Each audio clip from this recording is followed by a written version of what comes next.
Okay, so just a small subject I want to talk about for like a few minutes. And it's about breaking generational curses. And I kind of hear I've been hearing this come from a lot of brown people or so-called black people for a long time. Breaking generational curses. I first started hearing that a whole lot in the church. Breaking generational curses. The only difference in what I kind of liked about the church when I was in the church, that it did not have a whole lot to do with the illusion of the black race, a black race. And when you hear black people talk about it, it's based on the illusion of this black race. And number one, break a curse by losing the word black from your identity, because black means absence. Black means nothing. You cannot claim any land, any property with the title of black. You can't claim anything. I'm black. What? So you're nothing. You're listed as nothing, because that's what black means. Firstly, if you want to get rid of a curse, lose black. Because I see a whole lot of so-called black people that want to keep the word black. You know, want to call the white man the devil, but they want to keep the title that he gives you. I don't get that. I don't get it. Okay, black people, so-called black people, indigenous so-called black people were called Negroes. They were called colored. They were called copper-colored indigenous, and then during the Egyptian time, they were called Coptic Egyptians. Never black. I know Kemet and all that stuff mean black, but that's not the same thing that this government of CIA gave to black people in the 70s. That's not the same meaning. I think black people want to keep changing it to that kind of meaning to hold on to it. But this group of people that gave black people that title of a status of black, they already put their magic on it, and they put their strong magic on it. So you can't just look at it as Kemetic in the land of the perfect black, or the land of the blacks, and all that stuff, and try to think you're going to change what the government has done, because they have put some strong magic on that term that they put on this group of people, indigenous people. That's some strong black magic on that just can't be changed, because you want to see it as Kemet or the cosmic mother. But so anyway, getting back to the topic at hand, that's just one way to get rid of the curse. Get rid of black.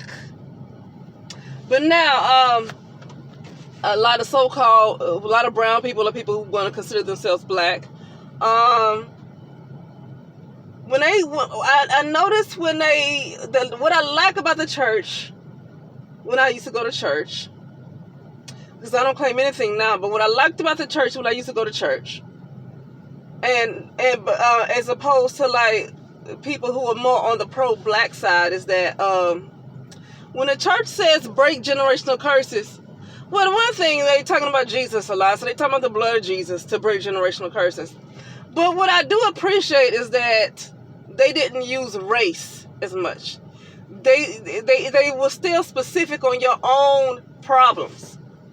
Obviously, everybody ain't gonna believe in Jesus Christ and this figure that was in the Bible. Okay, that's fine, but that's not really where I'm going with that. That's not even that's not even the topic. This Jesus Christ is a whole different topic. Okay, because Christ, if you know how to break, if you understand, you know, it's not even about being in an occult with the Bible. Once you start to tap into your higher mind, you will start to be able to break down what some of this stuff says in the Bible. It's not even about being in an occult, because what I notice about some people in different occults, they break down the Bible differently with that. So they learn it from different doggone teachers, and some of the stuff they say I'm not really sure about, because they learn from different teachers. You know, but this thing with Jesus Christ, yeah, this figure that you see, and then I know I get back to the topic. This figure that you see as Jesus Christ is a Caucasian-looking man or whatever. That's not what needs to be paid attention to as I started to work on my inner self and started to only look at myself. That's not what needs to be paid attention to. We're not supposed to be looking at anybody outside of ourselves. We are the Christ. We are anointed. Each one of us is anointed to do something in particular, because we all are individuals. Okay, and we all have a purpose according to what you would call your higher mind, or your soul has a purpose for you. Okay, so when people say, "What is my purpose?" Well, you have to get in touch with your true self to know what that is, because nobody else can really tell you. Okay, and that's the Christ consciousness has to do with a certain type of consciousness, getting to Christ consciousness, and then there's your soul. Okay, and so that's the Christ you're talking about. That's the God. Your soul is actually the God. Your soul is God. You see, that's your God self. Okay? And then the consciousness is Christ. I actually heard somebody break that down, but I actually knew that your soul was God. And then there's Christ consciousness. Okay? And so it's not necessarily about a man that you see. Or Christ is going to come back and split. Well, that's talking about a bunch of people. People that has already done this, who have reached Christ consciousness.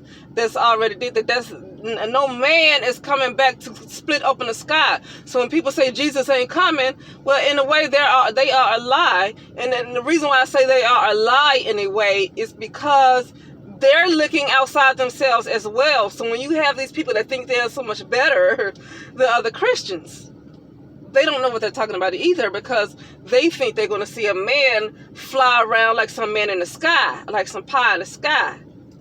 When that's not necessarily it either. They themselves are matrixy, and they're looking outside themselves for somebody, and so they're going to tell other Christians that ain't nobody come to save you. Well, that's true. Ain't nobody come to save you but yourself. So you need to tap into your God self and your Christ consciousness. That's what's going to be part of them doggone clouds, your Christ consciousness.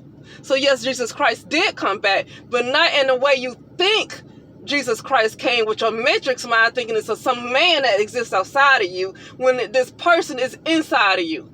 Jesus Christ did come back. But God dog, I got off the topic. I guess I need to say that crap. Anyway, so yeah, that's what I like. That's the difference between what I liked about the church. Is that, yeah, they talked about the blood of Jesus, and they put it on a deity, and have people looking outside of themselves. That's the only thing that I kind of disagree with, is looking outside yourself to another man. The blood of Jesus, like some other man, you need to get his blood from the cross. But then I like it because you're not focused on race. You're not just boxing yourself in this category called black. So that's why I like the church better, is that they focused on your individual problems. Even if they're talking about the blood of Jesus, you still focus on your own individual problems, and not the fact of a black status. And see, versus a lot of so-called black people today, that I might prefer to call brown or copper color or whatever, indigenous, they like to focus too much on black. So when you hear a lot of so-called black people today that say they want to break generational curses, they're focused on black instead of their own problems. In the church, when I was going to church, and I'm talking about breaking generational curses, I was focused on stuff that was going on with my shadow. I was focused on my past. I was focused on problems I really had, even though I was a Christian and during that time and looking outside of myself, I was still focused on me and not just black. Because nowadays, black people are so concerned about the black race. So when you hear a black person who's invested in black, I know I'm saying black so many times. When you hear a black person that's invested in black, they concentrate on the dysfunction of the entire black community. They're concentrating too much on other people. So today, when you hear a lot of black folks that say, I want to break the generational curse of black, they're not even talking about themselves. They're talking about the dysfunction that exists in the black community altogether. So they're not even focused on themselves.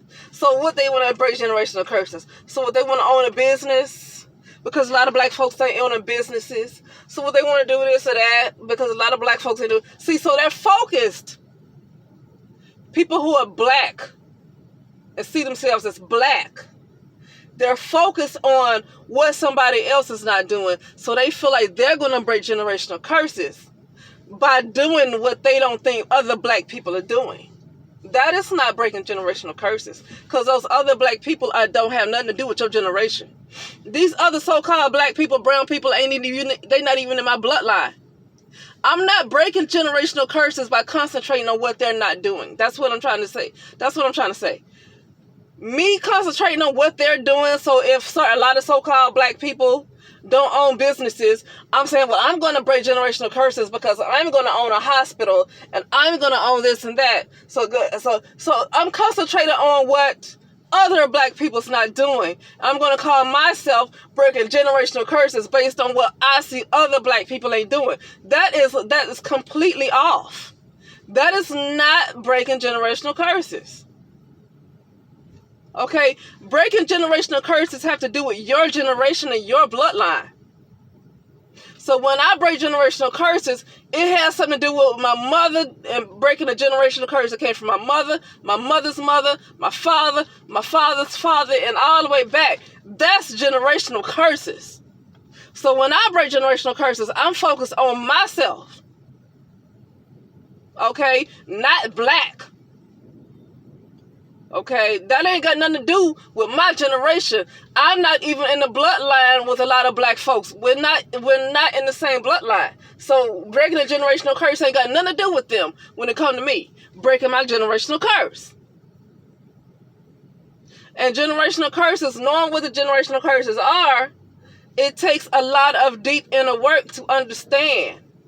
And sometimes you go through things in life to see where the curses are, and you have to break them. But it's all about working on yourself. So to end this, breaking generational curses is about working on yourself. You break generational curses when you tackle the things that's going on with you, and you work on those things. And that's how you break generational curses. By focusing on yourself and working on yourself, and then you break the curse. For the next generation or whatever child you might have that come after you, they don't have to repeat them same behaviors. That's how you break the generational curse. Work on yourself, tackle all these issues going on with you. Then when you decide to deal with the next generation or mentor somebody or have a child, those issues ain't passed to them. That's breaking the curse. Not worrying about some black folks. So you're worrying about something else ain't got nothing to do with you. But anyway, that is it. And I'll talk to you later.